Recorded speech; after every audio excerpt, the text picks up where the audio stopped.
What's going on, everybody? So season 2 is live, and as you can see, I am level 41. I kind of just started my grind for the day. I've been in game for about four and a half hours or so playing the game. The season did get delayed, which is a little unfortunate because I was kind of hyped to join right as the season launched.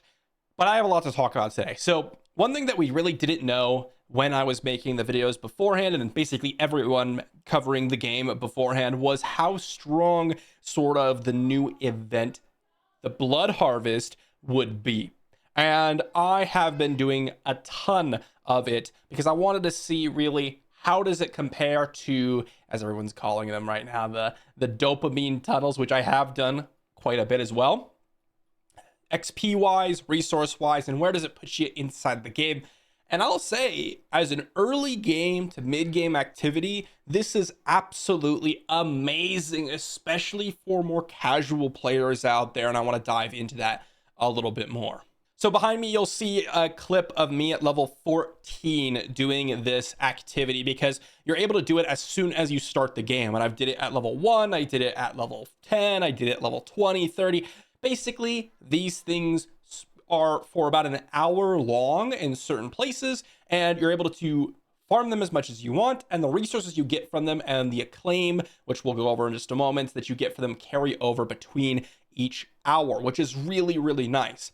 What's also really nice about these is that you actually have the Tree of Whispers activities in them as well, which I had no idea was going to be inside of the Blood Harvest. These give you a massive bonus in gold, XP, and actually the bonuses to gold are quite significant and a lot more than I would have expected. Basically solving all of your early to mid game gold problems the entire time, while also giving you nice XP bonuses and all the other sorts. Another really, really great thing about this is there's oftentimes a lot of people in the area. So the more people I've found actually give you more XP because the amount of mobs in an area are quite a bit. And although in other open world areas, you're going to have these situations where mobs aren't spawned or you're going to be having a lot of downtime, I've noticed that there's not a lot of downtime in these areas. And with the mount changes and the speed of the mount and all this other stuff, they've just made this whole area a lot more fun. There's a lot of events in the area, just open world events. There's a lot of chests as you go around. There's a lot of activities to do. And of course, this is one of my first times doing it in the clip behind me. So, I was kind of trying to figure out what exactly was the optimal way, what I could do to kind of make this more enjoyable and what events I should be doing. And I'm going to kind of offer that, my learnings at least, to you all here. It is quite good.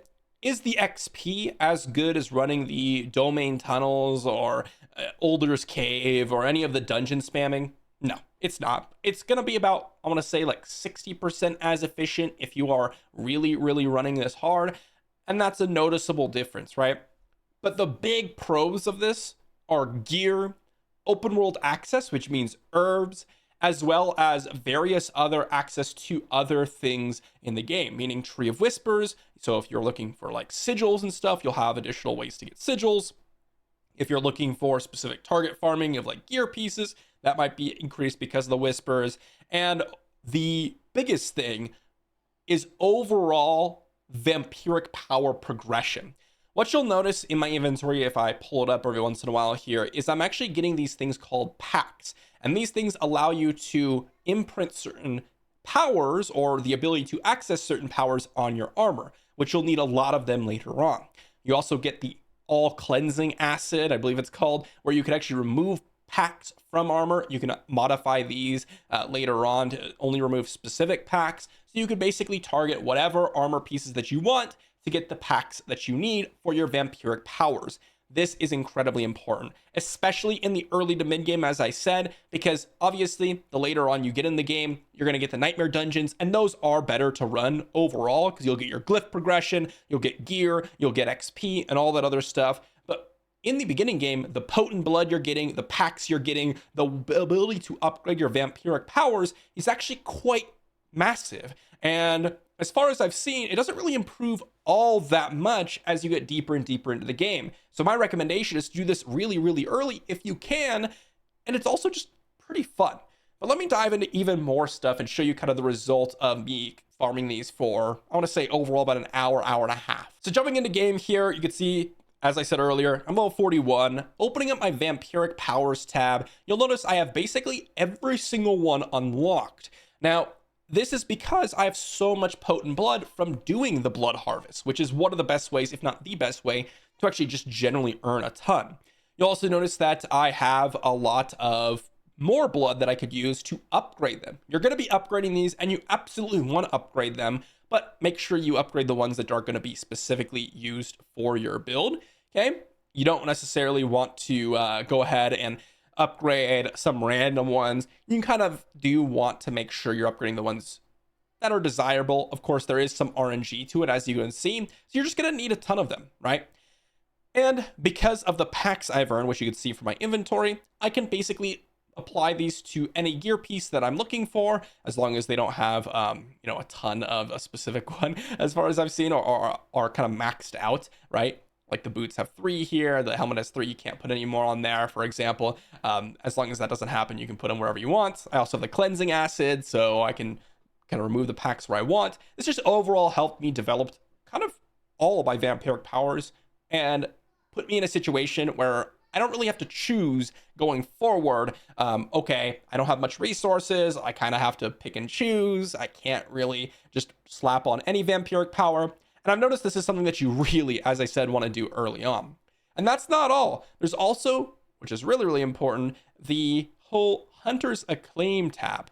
Now, this may not seem like a lot, but after about, as I said, an hour and a half, keep in mind I was learning through this. I wasn't necessarily mid-maxing it or anything. You're actually going to get quite a few pieces of gear.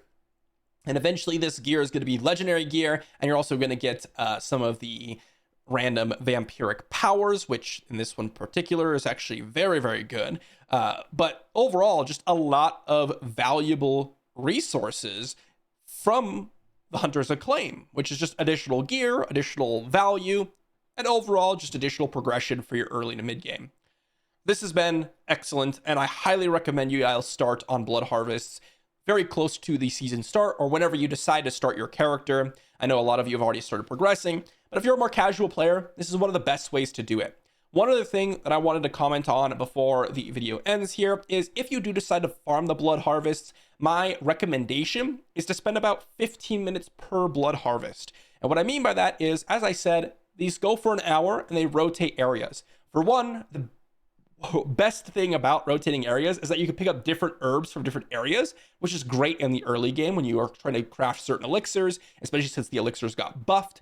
But also, the Grim Favors, the Tree of Whispers, actually reset. And you can see every single time it's going to give you a 5, 3, and 3, giving you 11 total Grim Favors. And so every single time a Blood Harvest swaps around, you want to finish off all 3 of those and then stop farming the Blood Harvest and wait to the next rotation.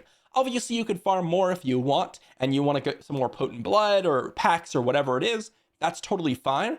But realistically, my favorite way to farm these has been to rotate every hour or so and farm them for 15 minutes. Get the Grim Favors, cash in at your Tree of Whispers, so now you double up on those rewards, and then return to whatever you were doing previously.